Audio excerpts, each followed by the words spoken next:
RG Kar hospital के पूर्व अतिरिक्त अधीक्षक अख्तर अली ने कोलकाता पुलिस के पास वित्तीय अनियमितताओं की शिकायत की थी, लेकिन संदीप घोष के रसूख के आगे कोई कार्रवाई नहीं हुई, जिसके बाद अख्तर अली ने कोर्ट का रुख किया। अख्तर अली ने अपने शिकायत पत्र में उन्होंने कुल 15 अनियमितताओं का उल्लेख किया है। इसमें अतिरिक्त बिल देने, हेराफेरी और खर्च का हिसाब नहीं रखने जैसे आरोप हैं। मामला बढ़ता देख के ममता सरकार ने इस मामले में एसआईटी का गठन किया था, लेकिन कलकत्ता हाईकोर्ट ने जांच एसआईटी से लेकर सीबीआई को दे दी थी, जिसके बाद उन्होंने टिप्पणी भी की थी कि जब शिकायत इतने दिन पहले आई थी उसके बावजूद क्यों देरी हुई थी। जिसके बाद इस मामले में सीबीआई ने एफआईआर दर्ज की और ठीक उसके फौरन बाद उन्होंने कार्रवाई शुरू कर दी। एफआईआर में सबसे ऊपर संदीप घोष का नाम है। इसके अलावा हावड़ा की कंपनी तारा ट्रेडर्स, कोलकाता की ईशान कैफे और एमएस खामा लोहा का नाम भी शामिल है। संदीप घोष के खिलाफ ये एफआईआर पश्चिम बंगाल के सीनियर स्पेशल सेक्रेटरी देवाल कुमार घोष की शिकायत पर दर्ज हुई है। रविवार को छापेमारी के बाद सीबीआई के ऑफिसर्स ने कहा कि उनके हाथ कई पुख्ता सबूत लगे हैं। बहुत कुछ है बस बहुत कुछ है बस बहुत कुछ है बस बहुत कुछ है बस। और इस खबर पर बात करने के लिए हमारे साथ संवाददाता ओंकार भी जुड़ गए हैं। ओंकार, दो चीजें हैं, एक तो यह कि पॉलीग्राफी टेस्ट सभी का हो चुका है, उसमें अब तक क्या निकल कर आया, और दूसरी बड़ी बात है कि जब सीबीआई ऑफिसर रेड करते हैं जो करप्शन केस है संदीप घोष के खिलाफ, तो कहते हैं कि बहुत सारे सबूत मिले हैं। आखिरकार क्या ऐसी चीजें निकलकर सामने आई हैं?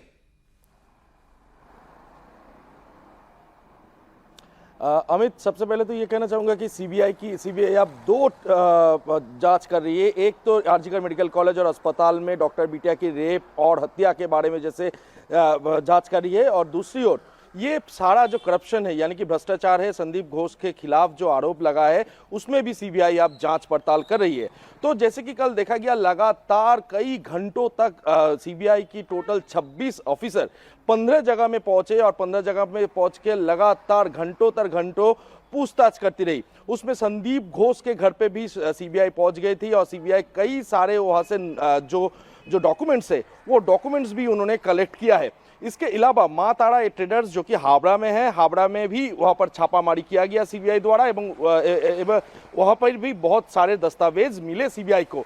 तो आखिर में जब आरजीकर मेडिकल कॉलेज और अस्पताल में जब छापेमारी चल रहा था, उसके बाद सीबीआई से जब हम लोग पूछे कि क्या कोई कॉन्क्रीट एविडेंस आप लोगों को मिला है, तो सीबीआई के द्वारा जो बात कही गई कि हाँ, बहुत सारा एविडेंस मिला है। यानी कि ये बात से स्पष्ट होता है कि आरजीकर मेडिकल कॉलेज और अस्पताल में कितने भ्रष्टाचार होता था, और ये पूरी की पूरी संदीप घोष के निगरानी में, संदीप घोष के नेतृत्व में ये पूरा भ्रष्टाचार होता था।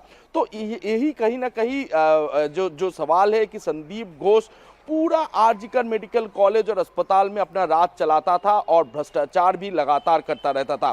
सीबीआई के सूत्रों के माने तो देखा अभी तक जो खबरें मिल रही है, करोड़ों रुपए की घोटाला इस आरजीकर मेडिकल कॉलेज और अस्पताल में अभी तक हो चुका है जी। सिर्फ और सिर्फ ये मानव, लेकिन ओंकार, साथ में जो टिप्पणी थी कोलकाता हाईकोर्ट की, उसको तो आप दरकिनार नहीं कर सकते। कलकत्ता हाईकोर्ट ने कहा था कि जब सरकार के पास इतने पहले शिकायत आ गई थी तो एसआईटी तब बनाई गई जब पहली बार रेप और मर्डर का केस सामने आया। तो क्यों चुपचाप बैठी हुई थी सरकार, क्यों बचा रही थी संदीप घोष को?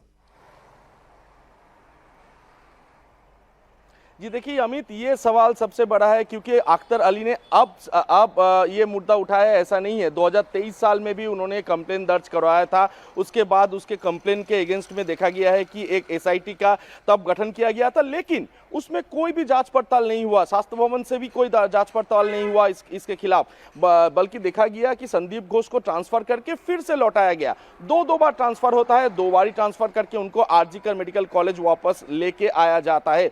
तो कहीं ना कहीं सरकार की तरफ से संदीप घोष के ऊपर बड़े छाए थे, ऐसे ही माने जा रहे हैं, क्योंकि कोलकाता हाईकोर्ट का जो टिप्पणी है वो बहुत बड़ी टिप्पणी है कि इससे पहले भी संदीप घोष के खिलाफ आरोप लगा है। बिल्कुल ओंकार, जाहिर सी बात है, यही वजह रही कि एसआईटी से केस लेकर सीबीआई को सौंप दी गई, क्योंकि कोर्ट को भी भरोसा नहीं है सरकार के ऊपर और सरकार की मशीनरी के ऊपर।